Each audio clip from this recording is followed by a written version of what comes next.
going on, man? It's your boy Butler. Hey, stay out of jail, bro. Alright, so this story is coming directly from Alto. It comes directly from Alto. I've touched on it on my other page. If you hadn't subscribed to it, go to Best Day of My Life. Day spelled with an I, not an Y. So there was a time when being a homosexual or being an individual who would receive homosexual favors from other men was not considered to be gay. I know that sounds crazy, but so here's the mindset. The mindset is, and I don't fully understand this until I get to Alto. And mind you, every camp, every facility that I have gone to, they've talked about Alto like it was the boogie monster. People have toured with the Alto Shuffle and Dead Man's Curve and the Sexual A, and it's a situation where this in the back of your mind, you're like, man, you know, as long as I don't never go to Alto, we good. The only thing about that is I end up going to Alto, and I tell another story on this platform where I talk about that. But when I get to Alto, I think how I have, or in my mind, how I have the edge is I do have a little size on me. I got some height on me. I ain't no 300 pound. I ain't all the way cut up, but I've been doing my push-ups. I've been working out, and I don't want to be a part of that community. So I'm stiff on a whole lot of stuff. But then when you get to Alto, the mentality is different. If I could describe the mentality, it is, once you get off into it, cut dry with no extra seasoning or paprika. Bro, it was cool to be gay. It was cool to be gay. Mind you, if you in the arena with people who don't know who they are, they don't know where they're going,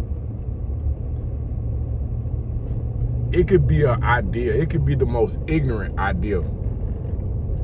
But if a bunch of people believe in it, bro, it becomes the norm. It becomes the norm, and it was the norm. It was, if you take advantage of somebody sexually, bro, you was a warrior.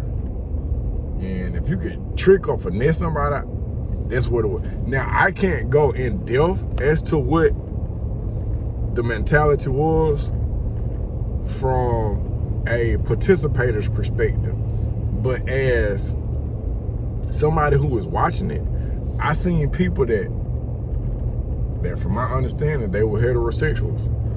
But then upon being cool and doing what I think that peer pressure hitting them folk, bro. And they were just like, oh yeah, I got a boy. Or I done got straight. I got some real live homies, some of my real people, bro, that we'll never have that conversation. We'll never have that conversation. Some of them we have had that conversation. But them folks not trying to relive that. So when I say it was cool to be gay, bro, it's people that you've got a number of personalities. FN, we'll just say Elf Ninja. An Elf Ninja was it from my perception. Mind you, I'm a civilian and I'm heterosexual, and I actually have had sex prior to getting locked up. See, a lot of my brothers they got locked up so young, they had never smashed now. They were breaking the law for they was whipping out rubbers. So the FN was a person that, in my opinion, they was weak. Probably came down there with that cute, that pretty, that timid, all that right there. And somebody started liking you. Somebody started digging you. And these folk will play mind games, man. They'll play mind games. So So within that, bro, I look at certain things, I'm just like, man, for a man to manipulate another man out his posterior, you got to be a dog person. But in retrospect, I don't think it's as dark as I thought it would, that it used to be in my mind. Mind you, I'm always learning, so my thought process is always moving forward. Because let's take selling drugs. Let's take robbing. I was a robber. I thought robbing was cool because I wanted to obtain certain things. I thought the street stuff was cool. I thought the club thing was cool because I saw somebody else do it. I thought it was cool to have rims.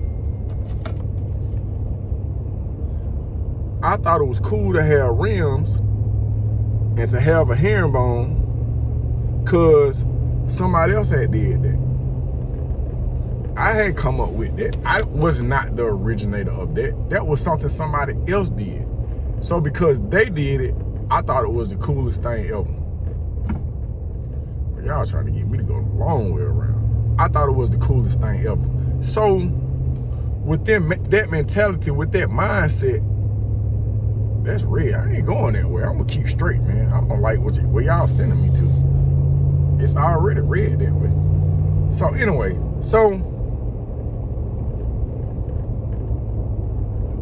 when I started thinking about the things that I did because I thought they were cool, these are not things that I originated.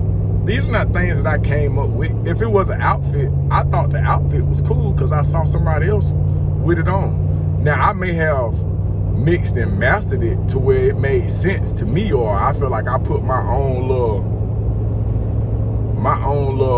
you know, spin on it. It went up 10 minutes.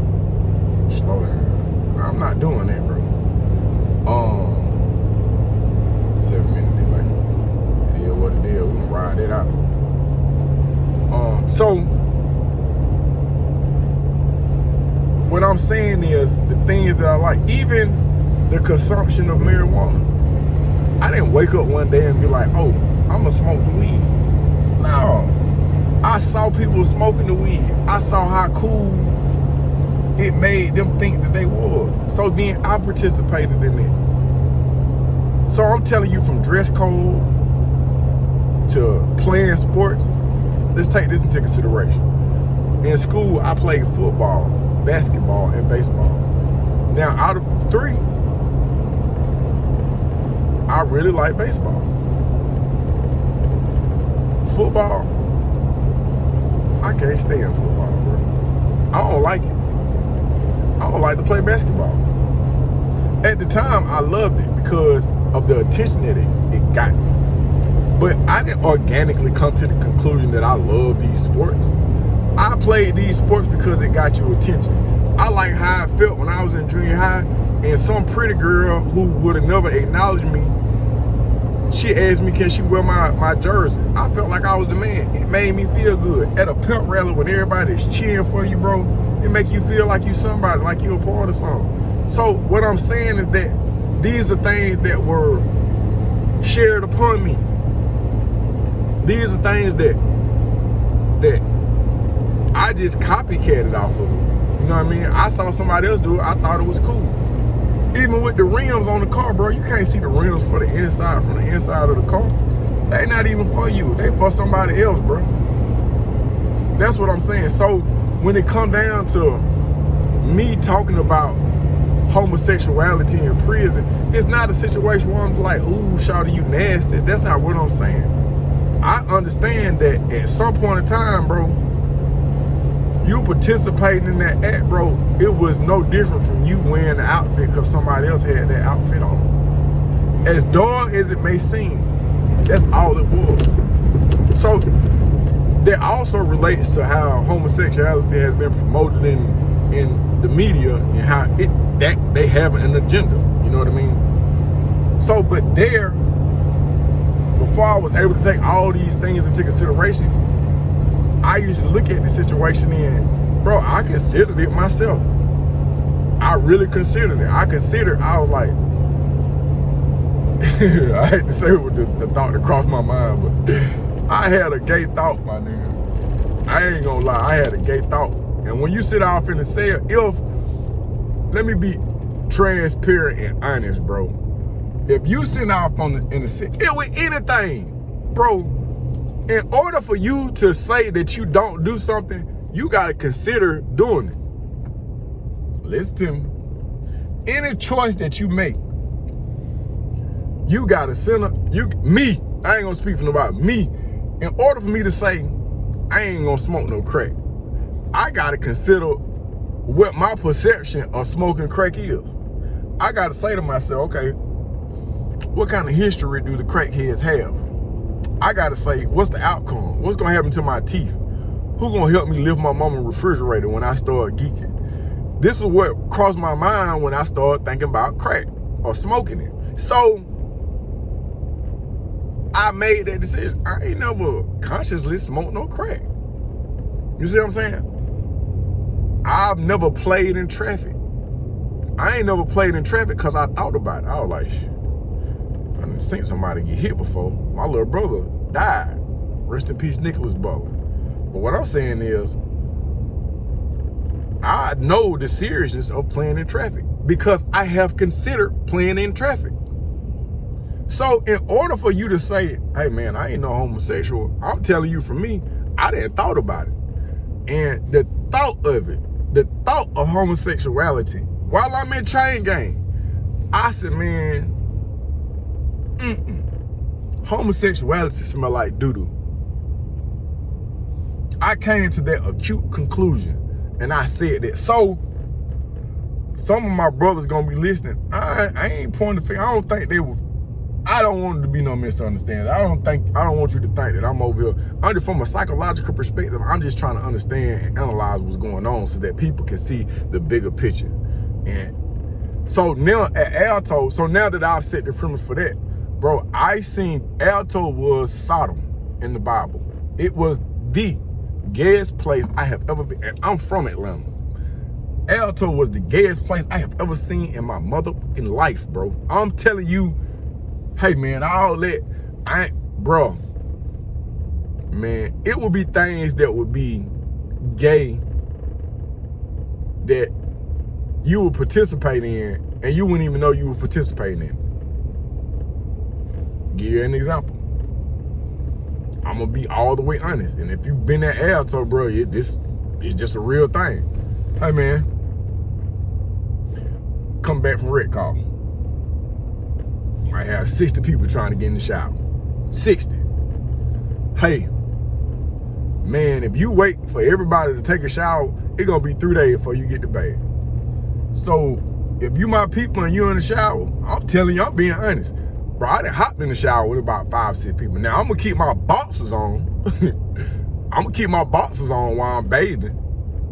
But I done been in the shower with about 5 or 6 people. I'm talking about rotating on one shower thing.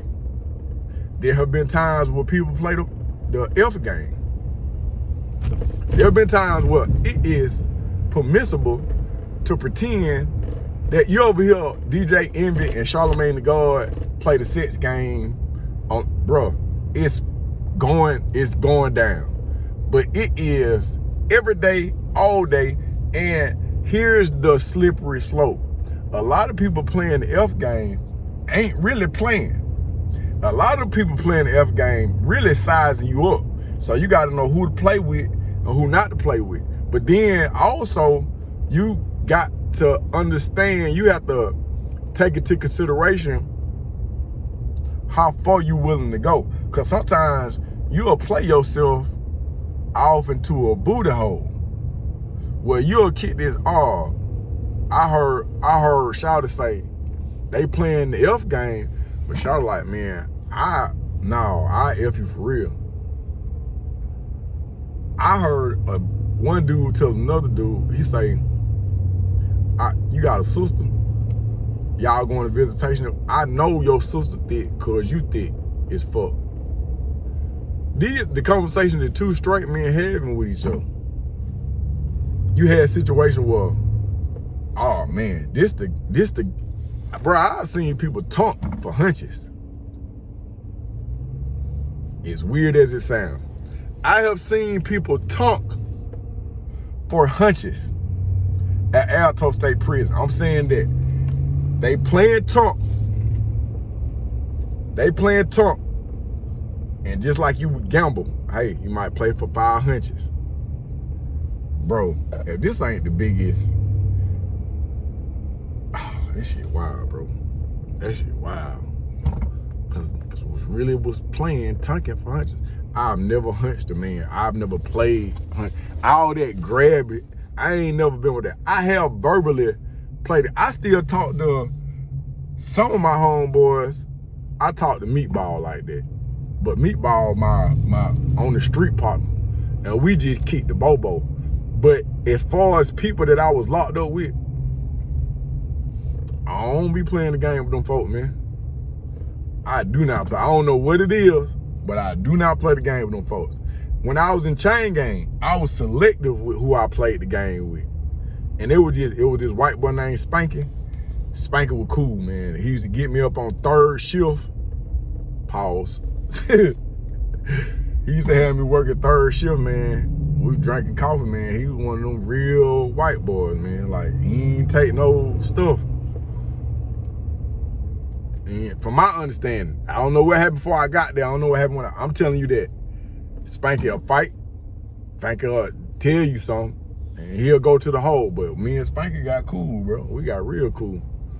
But me and Spanky used to play the game, but it would just be to a certain place. It never went over the top. It never went. Now, I had 2 homeboys, and I think I talk about this in one of the other videos, where these 2 people are really about that life. They really on that type of timing. And bro, they tell each other, no, I smash you for real, Sean. You like, nah, nigga, I smash you for real. True story. But we in G2. G2? No, we in G1. G1 is the ITP, Intensive Therapeutic Program. So they telling each other that they gonna shot out. That nigga say, shot out, kiss you in your mouth. Mind you, these is, I guess on the street, they would be considered to be tops. But they don't consider themselves to be gay. But word on the compound is that they will smash something, they will take something, and they prefer it is what it is. Bro, we are in them. And to prove how much gayer one is than the other, bro, these folks start tongue kiss. These 2 hardcore, like at the time, look like they could fight type, stab up type action. These niggas in the day room, bro, kissing in the mouth, man. They kissing in the mouth, man. So at the time, it wasn't even perceived to be obscene. It was, them niggas some warriors. They crazy. Them niggas psyched out. They with that nonsense. It's no different, in my mind, it's no different from, oh yeah, Shawty got the block sold up, or that nigga raw something, he'll take something. Cause you ain't being yourself in either environment. That's coming from a heterosexual man. I'm telling you that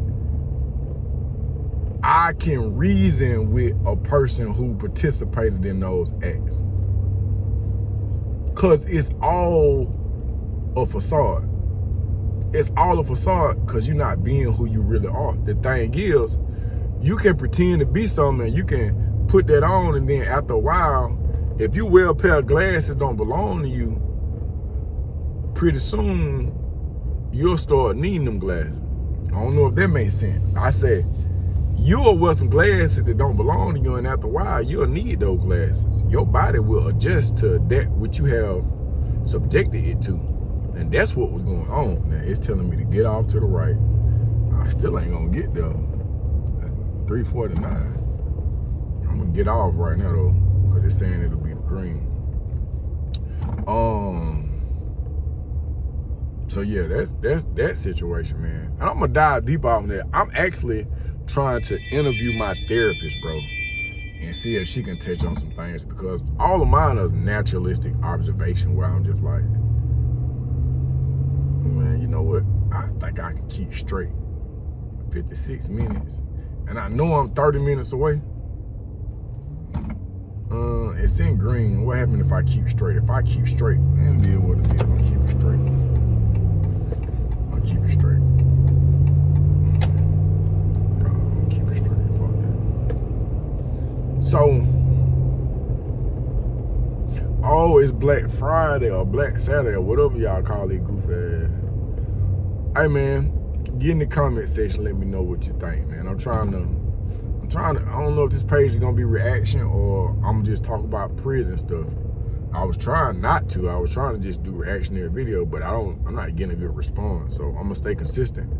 But I got tons of stories. Some of them are remixed because I don't remember what stories I told on what platform and what platforms have been taken away and all. Oh yeah, it definitely set me back sometimes. It is what it is.